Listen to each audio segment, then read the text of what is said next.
Sir, सबसे बड़ी बात है, मैं इसका सवाल का जवाब मैं आपको एक और नए ढंग से देता हूं कि पुलिस की एडमिटेड स्टोरी ये है कि अभिषेक ने अपने मामा को इन्फॉर्म किया कि मामा यहाँ दरवाजा नहीं खोला जा रहा, मेरे को ये लग रहा है और बार बार मेरा फोन भी नहीं उठ रहा।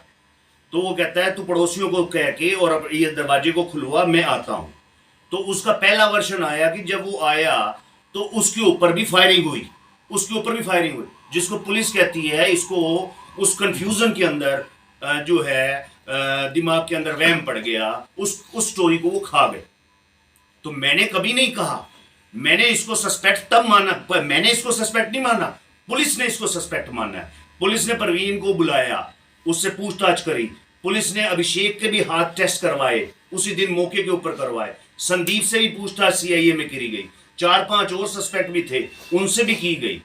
तो मेरा तो सिर्फ एक ही आपसे वो है कि कोई लड़का मात्र 5 लाख रुपए के लिए या अपने ऑपरेशन के लिए, और जिसके लिए 15 लाख अगर खर्च भी होना है, अगर उसने मर्डर करना है तो दूसरा साथी कहां गया? अच्छा, आपने पुलिस की भूमिका पर पूरे इस मामले में सवाल उठाए, किस तरह पुलिस की भूमिका संदिग्ध है? सारी ही संदिग्ध है कि उन्होंने भूमिका सारी संदिग्ध है। पुलिस ने ये देखा कि 4 मर्डर केस है, अखबार की कवरेज मिल रही है कि लॉरेंस के लिए या अल्टीरियर मोटिव के लिए या जो रियल सस्पेक्ट है उनको छोड़ के उनके हाथों से करके और उन्होंने घर का ही वो निकाल दिया ताकि इसकी पैरवी करने वाला कोई हो ही ना।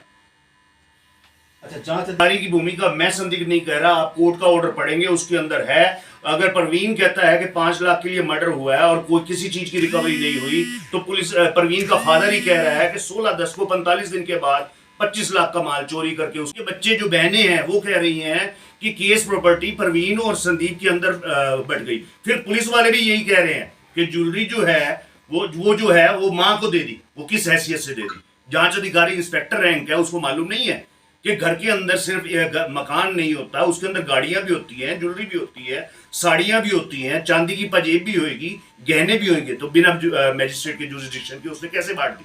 किस हैसियत से?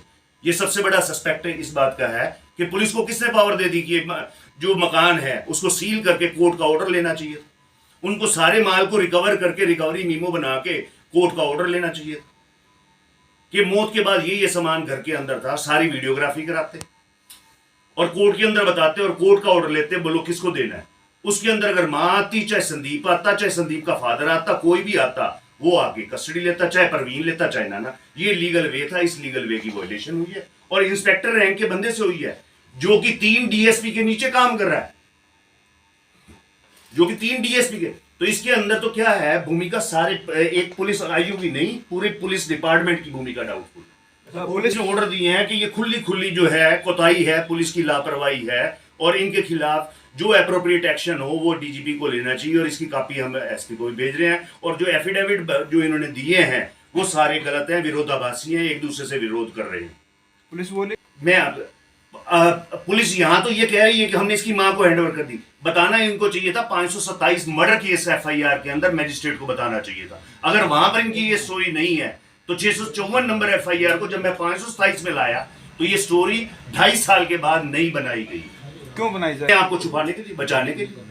अगर इनकी बात सच्ची थी कि इनकी मां कस्टडी मां को दे दी गई है, ज्वेलरी मां को दे दी गई है, प्रॉपर्टी मां को दे दी गई है, तो वो मैजिस्ट्रेट से परमिशन लेते, बिना परमिशन के पुलिस को पावर ही नहीं है कोई चीज देने की।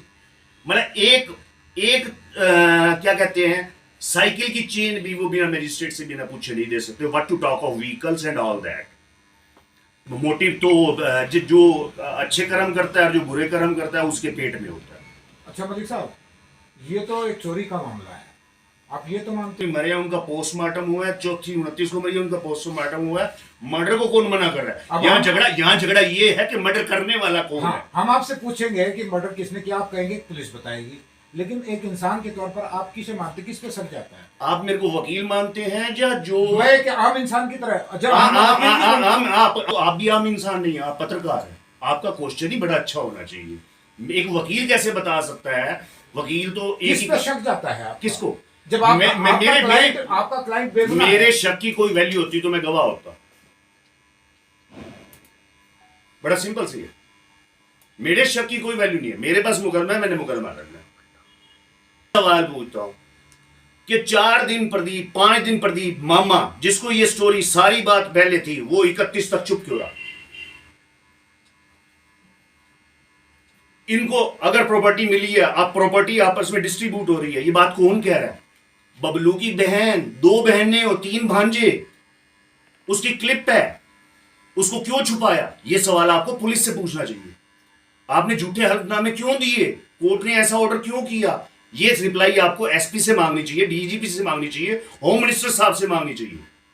अच्छा, अब स्टेटस क्या है इस केस का, आगे क्या है? ये पहले भी बता चुका हूं, एविडेंस के लिए है, एविडेंस को। अभी आपने हरियाणा के होम मिनिस्टर से भी डिमांड की है। मैं हरियाणा के होम मिनिस्टर को तो मैं एक्टिव मानता हूं, प्रोएक्टिव मानता हूं, और इनका केस तो उस केस में कवर होता है, क्योंकि ये मामला है 16/10/21 का, और आज तक इसकी कैंसलेशन रिपोर्ट डीएसपी के पास पेंडिंग है, यानी 2 साल से ऊपर हो गए। तो इनका केस तो उस कैटेगरी में भी आता है।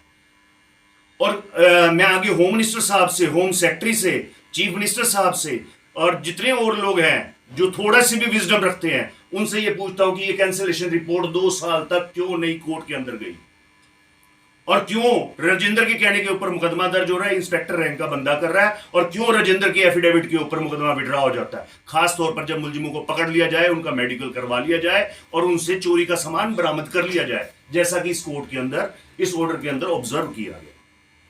अभिषेक को अभी तक बेल नहीं मिली है। हमने लगाई भी नहीं है। वजह वजह जब अप्रोप्रिएट टाइम आएगा उस वक्त लगाऊंगा। ठीक ठीक है। ओके।